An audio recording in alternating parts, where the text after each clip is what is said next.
Coming up why we on can't Sophisticated just go Mom. ahead and be speaking everything and saying everything and doing everything and talking everything, thinking that our words don't have power, and then when they come back and bite us in the butt, because your words will come back to bite you, then you feel bad and you wondering why. Dedication, preservation, take a look inside your salvation. Do every good work, it takes patience, like a butterfly, transformation. Hi guys, Sophie here, and I'm back with another video. If you're new to my channel, then don't forget to subscribe, and don't forget to hit the notification bell so you can stay updated on all of my content, and don't forget to check the description box because I always put a lot of stuff in there.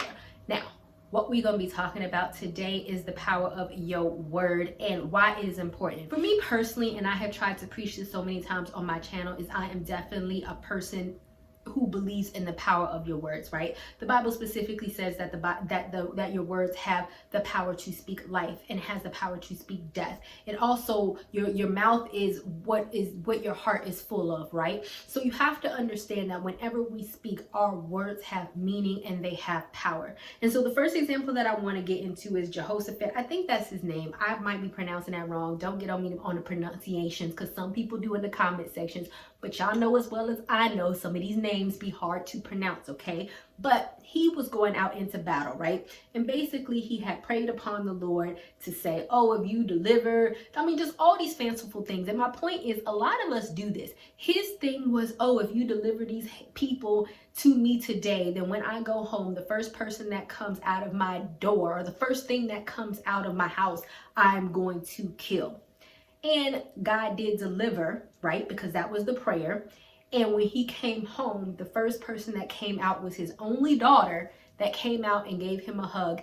And he automatically knew that he had to kill his daughter, which he did do simply because he had spoken to God. So what's my point?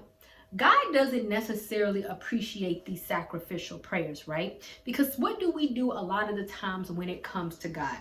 Oh God, if you give me what I want, I promise that I'm never going to have sex again. I'm never going to cuss again. And then 2 weeks later, you cussing. And the problem with this is, first of all, God never told you to say that prayer, especially if you don't mean it.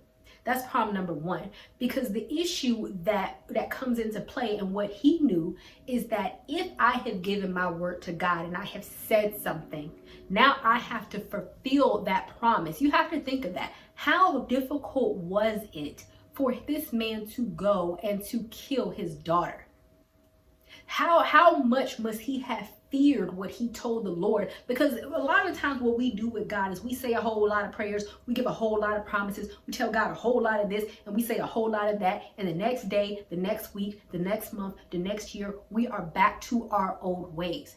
And that's not to say that we are perfect people, but this is more so to say, watch your words when it comes to God, because whether you believe it or not, he's going to hold you accountable. In this case, I fully believe that if he did not hold his word accountable to what he said to God, then it would have came back on him tenfold. God never asked for that prayer. He gave that prayer. And because he gave that prayer, now he has to hold himself accountable to what he told God.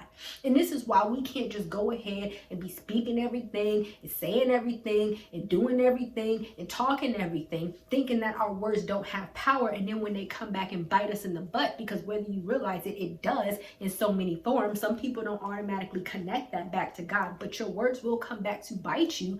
Then you feel bad and you wondering why. And my whole thing is, and I've said this, honestly, in my day-to-day life, I really try not to lie. Why? Because that is your words, right? And I remember way back when, and so many times when God was really trying to teach me this lesson, I would tell a little white lie that will come and bite me tenfold, because God was trying to teach me something.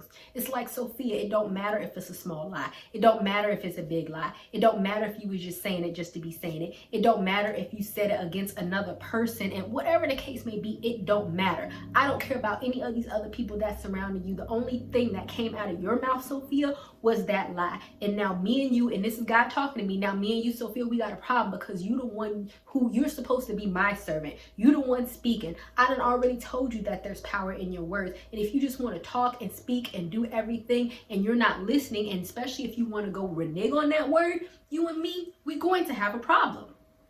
And see, this is what we need to understand, because what's crazy to me, right, when it comes to words is it's like it's very easy, in my opinion, to speak words of encouragement. It's very easy to speak words of positivity. But what a lot of people want to do, they want to speak a whole bunch of lies. They want to speak a whole bunch of this. They want to speak a whole bunch of curses. They want to speak a whole bunch of things that don't add to the situation or even themselves.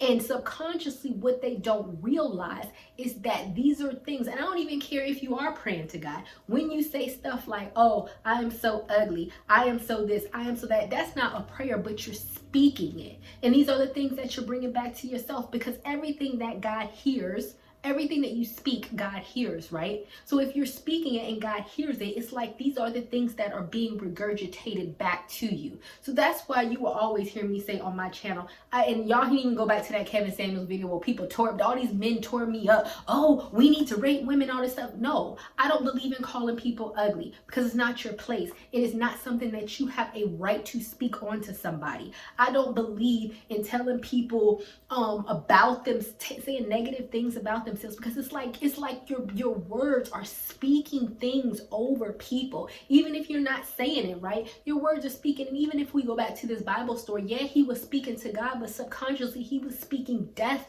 over his daughter, because he didn't know. Like, if I come home, his wife, anybody could have came out, his wife or whatever the case may be. So God is like, okay, I'm going to hold you to that, because you can't speak things and then try to control the outcome. I'm sure when he spoke that, no, he didn't want that to be his daughter. But this is the thing, when you speak them, you don't know where those words are going to hit. You don't know where they're going to land, and you don't know the long-lasting effects that they're going to have, even if it wasn't as you intended. Yes, he got the glory, right? When defeating these people, yes, God gave him that, but God was also showing him a lesson that you have to be careful what you promise, and you have to be careful with what you speak, because you can't control where those words land. And ultimately, the person that is going to be held accountable for their words are you. If you are a grown behind person and you looking at a little girl and you say, oh, that's an ugly little girl, and you think it's cute or you think it's funny, and that little girl grows up to kill herself or she have low self-esteem, God is going to hold you accountable for those words. Not that little girl. You could have said, oh, I was just playing. I would know. It's not funny, because ultimately the words that you speak have now impacted another human being, and you don't know the long-lasting effects that it can have on that person. So therefore, we have to be careful what we speak to people, to our significant other, what we speak to God, and the prayers that we say, because all of it has power. I feel like your words are probably the most powerful things that you can have, especially when you continuously speak them over and over and over and over and over again. It's like we believe in affirmations, right? So if you speak in something negative over and over and over again, that's what you're affirming to yourself over and over and over again, and those words land somewhere, and that is what is going to come to pass in your life or whoever's life. You keep calling your child stupid, and I have seen parents like this, oh, you stupid, and your child grows up thinking they can't do anything and that they're stupid and running their life to crap. That's your fault as a parent, because that is what you spoke into them. So this is why when we speak, we need to be careful what we speak, understanding that our words have power, and that even when we speak things, whatever they may be, God is going to hold us accountable to those words, simply because that's how God operates. God did not make him say that prayer. He said it on his own. But how God operates is, I hold people accountable to their words. I listen to their words, and therefore, since you spoke that, I'm going to hold you accountable to what you said. And you can't blame me, because I didn't tell you to say it. You told yourself to say it, and now that the chickens are coming home to roost and you're reaping what you sow and you're having consequences of your words, the only person that you have to do is blame yourself, not God, right?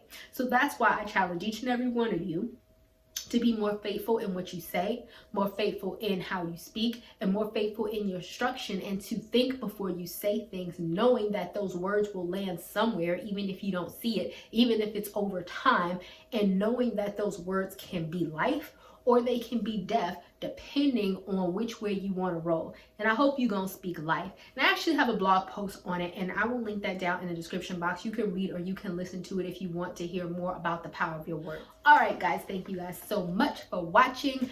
I will, see you guys another day, another time. I don't know where I was going with that, but I'll see you guys another day, another time. Bye, y'all. Not ready for the show to end? It doesn't have to. You can head over to my site where you can read hundreds of articles. And also you can feel free to shop my store where I have all of my products for sale. And last but not least, for even more video content, feel free to visit my YouTube channel where I talk about a wide array of content. Thank you guys so much for tuning in, and until next time, stay blessed.